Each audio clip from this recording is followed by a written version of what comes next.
Mais moi, je suis persuadé, de toute façon, qu'il va signer à Barcelone. Alors que Paris se mette dessus, parce que là, il tente un coup en se disant, tiens, Griezmann veut partir, elle est à 120 millions, je le tente. Pourquoi pas Je trouve que c'est déjà pas la priorité du Paris Saint-Germain. Je pense qu'il y a d'autres priorités. Mais Griezmann, joueur dans offensif, n'importe... ils doivent en prendre un, donc c'est une priorité du coup. Oui, bon, après, je pense qu'aujourd'hui, en termes d'effectifs, t'as mieux à aller chercher que de mettre 120 sur Griezmann. Maintenant, Griezmann est un grand joueur. joueur Offensif. Ils vont prendre qui s'ils prennent pas Bah, Griezmann? je sais. Non, si c'est possible de le faire, je veux dire. Ils prennent un joueur offensif. Non, mais alors dans ces cas-là, c'est au cas où Cavani s'en va. On est d'accord.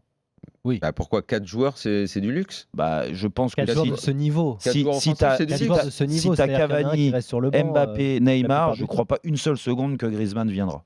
Et qui prendront une pointure internationale, c'est-à-dire un joueur qui a déjà... Il est possible que dans le business, ils essayent Cavani à l'Atlético, tu vois. Dans Voilà, ça peut être ça plutôt, ouais. un point fort du côté du PSG. Mon point de vue, hors considération financière, je ne crois pas que ce serait du luxe d'avoir 4 joueurs offensifs de ce niveau. Dans le même temps, tu dis au revoir à Draxler, au revoir Choupo-Moting. Qui y avait d'autre comme joueur offensif au PSG là? Nkunku. Ouais. Non, mais Kevin. On parle des joueurs offensifs. Des joueurs sérieux, je voulais dire. Non, voilà. Di Maria, il y avait Di Maria.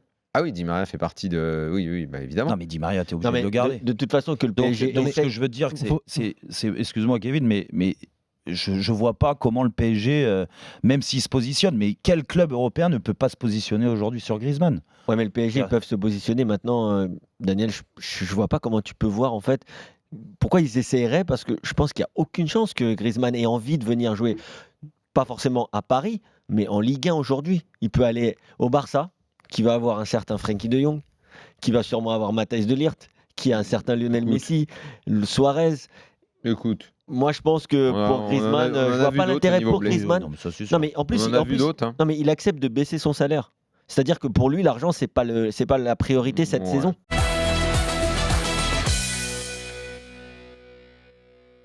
D'après toi, en proportion, sur nous tous, là, le nombre de week-ends où on s'est fait chier et où on a dit que le championnat, même si tu dis que c'était pire cette année, on est à quoi? 70%? 80%?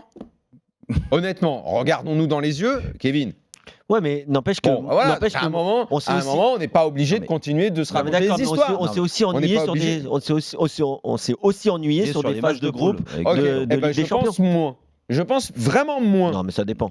Écoute, cette année, phase de poule, très franchement, je pense qu'on s'est moins fait chier sur les phases de poule de Ligue des Champions et sur les matchs qu'on a vus. Moi, cette version de la Ligue des Champions, où maintenant il y a un gros brassage avec les tours préliminaires.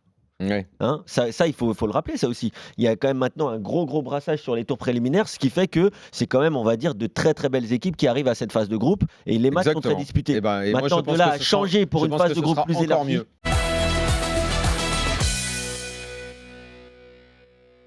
La différence, elle est là. C'est culturel. Ah oui. C'est le travail. Ça veut dire que les responsables, ils ont un travail. Normalement, le responsable d'un centre de formation, il va voir les équipes jouer. Il fait un bilan. T'as progressé, t'as perdu, mais ton contenu, il est bon. T'as progressé, ton équipe, elle est meilleure. C'est ça le vrai travail. Il faut aussi que le responsable du centre de formation, il soit quand même très très bon footballistiquement. C'est pas le cas partout. Tu sais, dans ce que tu dis, il y a tellement de vérité que moi je l'ai vécu.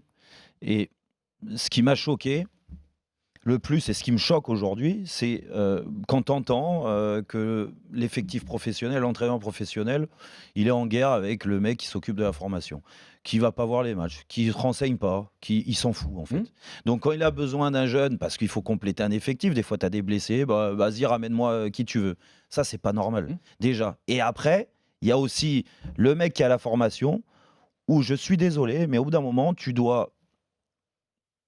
de la façon de jouer, peu importe. Tu n'es pas obligé de copier le modèle de l'Ajax, tu peux copier un autre modèle, mais tu dois, de A à Z, c'est-à-dire chez les plus jeunes, jusqu'à la réserve, et après avec l'effectif pro, tu dois être dans la même configuration.